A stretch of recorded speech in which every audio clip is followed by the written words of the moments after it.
Hello friends, जो आपको मेरी टेबल के ऊपर जो इंजेक्शन दिख रहा है, जैसे मोक्सिकाइंड एसबी जो एक मेनकाइंड का आता है, जिसके अंदर साल्ट आता है एमोक्सिसिलिन एंड सल्बाक्टम इंजेक्शन। यानी एमोक्सिसिलिन एंड सल्बाक्टम साल्ट का कोई भी इंजेक्शन यदि आपके पशु में क्या काम करता है, नहीं साल्ट के एंटीबायोटिक आपके पशु में क्या काम करती है, कितनी डोज देनी चाहिए, कौन सी बीमारी के अंतर्गत आप इस इंजेक्शन का प्रयोग करेंगे तो आपके पशु में बहुत ही ज़्यादा बेनिफिट देखने को मिलेगा। यानी आज आपको इस इंजेक्शन के बारे में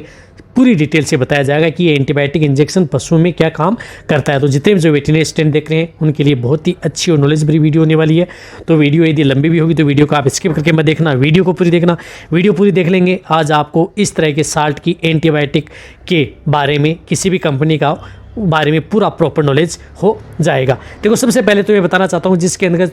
जो एंटीबायोटिक है एमोक्सिसिलिन, ये एक पेनिसिलिन ग्रुप की एंटीबायोटिक है जो कि आपके पशुओं में क्या काम करती है। तो सबसे पहले मैं आपको बताना चाहता हूँ कि यदि आपके पशु में जो ब्रेन से संबंधित यदि मेनिंजाइटिस है,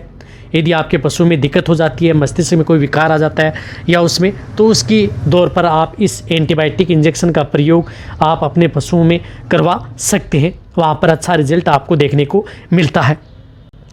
इसी तरह से यदि आपके पशुओं के अंदर जिस प्रकार से माउथ में एनी इन्फेक्शन हो गया है, यदि आपके पशु के मुंह के अंदर छाले हो गए हैं, मुंह से लार आ गई है, या एनी बैक्टीरियल इन्फेक्शन आपके पशुओं के मुंह के अंतर्गत हो गया है, तो उस स्थिति के दौरान जिस तरह से यदि आपके पशु में एफएमडी हो गई थी, जिसके अंदर पशु में छाले हो गए थे, तो उस केस के अंदर भी आप ये इंजेक्शन है आप अपने पशुओं में प्रयोग करवा सकते हैं। वहाँ पर भी आपको बहुत ही अच्छा रिजल्ट देखने को मिलता है। एक और बताना चाहता हूँ कि जो ये एंटीबायोटिक इंजेक्शन होती है, ये आपके पशुओं में बैक्टीरियोस्टेटिक है, जो कि यदि आपके पशुओं में किसी भी प्रकार की जो बैक्टीरिया हैं उनकी वृद्धि को भी रोकती है और उनके किल भी करती है, यानी बैक्टीरिया को मारती भी है, क्योंकि ये ब्रॉड स्पेक्ट्रम एंटीबायोटिक होती हैं जो कि आपके पशु में बहुत ही अच्छा काम करती है। इसी तरह से यदि आपके पशु में ईयर इन्फेक्शन हो जाए, कान के अंदर भी कोई इन्फेक्शन हो जाता है, कई पशुओं के अंदर कान से मवाद है या और इस तरह का डिस्चार्ज सा निकल रहा है, तो भी उस स्थिति के दौरान आप जो एमोक्सिसिलिन एंड सल्बाक्टम साल्ट का जो इंजेक्शन आता है, इस इंजेक्शन का प्रयोग आप अपने पशुओं में करवा सकते हैं। इसी तरह से यदि आपके पशु में रेस्पिरेटरी ट्रैक्ट इन्फेक्शन हो जाए, यानी आपके पशुओं में सांस से संबंधित कोई भी बीमारी है, दिक्कत है, यदि आपके पशुओं में जिस प्रकार से सांस लेने में दिक्कत आ रही है, ये ब्रोंकाइटिस हो गया है, या यदि आपके पशु में निमोनिया हो गया है जिसके अंतर्गत पशु टेम्परेचर भी थोड़ा ले चुका है या टेम्परेचर भी नहीं है, फिर भी आपके पशु में सांस लेने में दिक्कत है, तो उस स्थिति के दौरान भी आप जो एमोक्सिसिलिन एंड सल्बाक्टम साल्ट का इंजेक्शन है वो आप अपने पशुओं में प्रयोग करवा सकते हैं। उनमें पर भी बहुत अच्छा रिजल्ट आपके पशु में देखने को मिलता है। इसी तरह से यदि आपके पशु में जिस प्रकार से बोन एंड जॉइंट इन्फेक्शन है,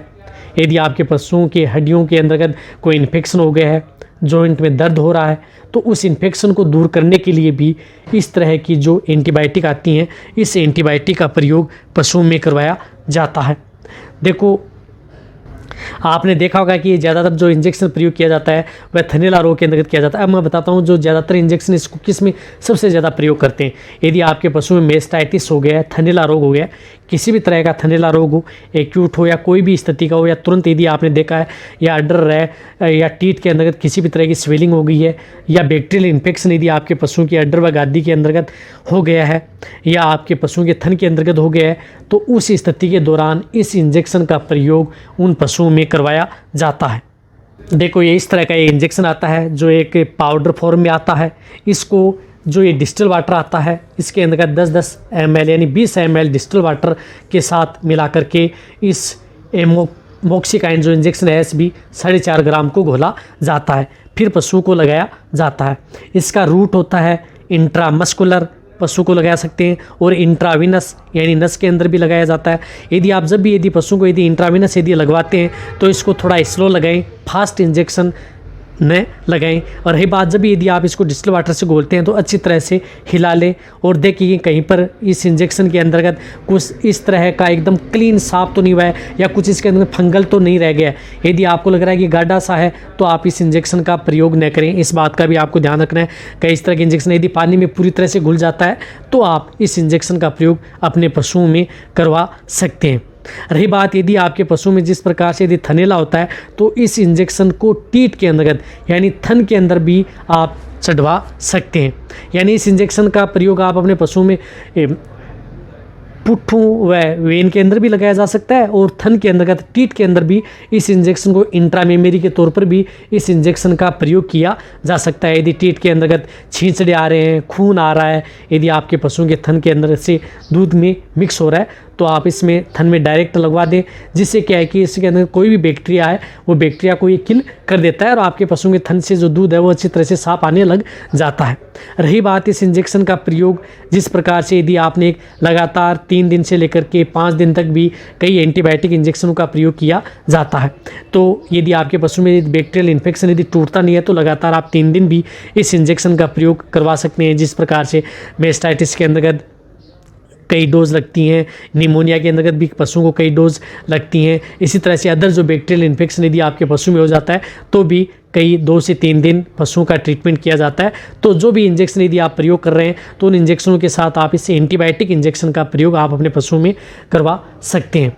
एक और बताना चाहता हूँ कि जैसे यदि आप भेड़ बकरियों के अंतर्गत यदि आप इस इंजेक्शन का प्रयोग कराना चाहते हैं तो 300 mg इंजेक्शन का प्रयोग करवा सकते हैं। जो ये 4.5 ग्राम का जो ये इंजेक्शन आता है, जो यदि आपके पशु जो लार्ज एनिमल्स हैं जिनका बॉडी वेट 300 kg से अबोव है, 300, 400, 500 kg तक आप इस इंजेक्शन का प्रयोग अपने पशुओं में करवा सकते हैं। रही बात ये इंजेक्शन यदि आपका पशु प्रेग्नेंट है तो प्रेग्नेंट को भी दे सकते हैं, नॉन प्रेग्नेंट है तो भी दे सकते हैं, यदि ये दोनों तरह से सेफ है। वैसे मोस्ट इफेक्टिव एंटीबायोटिक आती हैं, बहुत ही अच्छा रिजल्ट आपके पशु में देती हैं क्योंकि इसके अंतर्गत सल्बाक्टम भी मिला हुआ होता है। क्योंकि 4.5 ग्राम के अंदर एमोक्सिसिलिन आती है 3 ग्राम और सल्बाक्टम सोडियम आता है वो आता है 1.5 ग्राम। तो ये एमोक्सिसिलिन जो साल्ट की सिंगल जो एंटीबायोटिक लेते हैं उससे बेटर रिजल्ट आपको मिलता है क्योंकि इसके अंदर सल्बाक्टम सोडियम भी मिला हुआ होता है। एक और बताना चाहता हूं कि जो भी एंटीबायोटिक इंजेक्शन यदि प्रयोग किया जाता है तो वो आपके नज़दीक यदि पशु चिकित्सक है उनकी सलाह के अनुसार या यदि आपके पशु में इस तरह के रोग हैं तब इस इंजेक्शन का प्रयोग करवाया जाता है। अदर यदि आपके पशु में किसी तरह का इन्फेक्शन है तो आप एंटीबायोटिक इंजेक्शन का प्रयोग ज़्यादा न अपने पशुओं पर करवाएं, लेकिन बैक्टीरियल इन्फेक्शन है तो एंटीबायोटिक इंजेक्शन का प्रयोग करवाना ही होगा। इसी तरह से आपको समय समय पर अदर जो एंटीबायोटिक इंजेक्शन आते हैं उन इंजेक्शन के बारे में एमोक्सिसिलिन, क्लोक्सासिलिन के बारे में डिटेल से वीडियो बनी हुई है, वो भी मेरे चैनल पर जाकर के देख सकते हैं। अदर जो सल्बाक्टम है उनके बारे में मेरे चैनल पर डिटेल से वीडियो बनी हुई है, वो भी आप जाकर के देख सकते हैं। यदि आपको ये मेरी वीडियो अच्छी लगी है तो नीचे जाके आप कमेंट में लिख सकते हैं और जो मेरे चैनल हैं उनके लिंक आपको डिस्क्रिप्शन में दिए हुए हैं, उनको भी जाकर के आप सब्सक्राइब कर लें। वहाँ पर भी आपको समय समय पर बहुत ही अच्छी और प्रॉपर नॉलेज वाली वीडियो आपको समय पर मिलती रहेंगी। मेरी वीडियो को जितना हो सकता है आप अपने जितने भी वेटरनरी स्टूडेंट हैं उनके साथ आप इस वीडियो को जितना हो सकता है शेयर कर दें। मेरी वीडियो को आप लाइक करें, आपके लाइक से मेरे को मोटिवेशन मिलता है और मैं आपके लिए इस चैनल पर सही और सटीक जानकारी के साथ समय समय पर हर प्रकार के पशुओं के रोगों और उनकी दवाइयों के बारे में समय समय पर ऐसी ही वीडियो लाता रहूँगा। इसी तरह से वीडियो देखते रहें, इसी तरह से आप मेरे को प्यार देते रहें। थैंक्स, धन्यवाद।